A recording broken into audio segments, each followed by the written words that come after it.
Iran amasung Israel gi marakta soknariba LAAN adu kanshillakpadagi Tehran da LEIBA Indian Embassy na Iranian Authority gi matenga loinana mafam aduda LEIRIBA India gi Maheiroi Shing Shaphagadaba Mapham Shing Da Hondorakpa Houkhre Israel amasung Iran anigi marakta chathanariba LAAN aduda maikai anigi marakta missile amadi drone bombing tawduna attack chathanabagi chang hengatlakpadagi khongthang asi lokhalakpani hairi pau asin hai Tehran University of Medical Sciences, Islamic Azad University, Tehran Medical Sciences, amadi Iran University of Medical Sciences yauna maru oiba University kayagi Maheiroi Shing Hondorakpa Houkhre. Tasrista LEIBA Shahid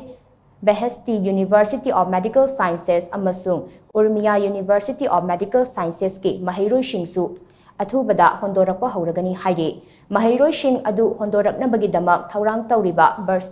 bus service aduda Maheiroi Shing na yariba makhai thuna Tehran thadoknaba Indian officials singna Maheiroi Shing da khangankre LAAN marak asida India macha khara Azerbaijan amasung Iran gi lonaba border dagi Iran thadoktuna chen khiba yabagi oithokpa leirabasu Indian officials singna Maheiroi Shing gi dama akhannana thaurang tawriba bus aduda tonglaga Shaphagadaba Mapham Shing da laknaba khangali Maheiroi Shing adu kadaida puduna thamgadawribano haibagi matangdadi official singna hojik phawbagi oina khangalakpa leitri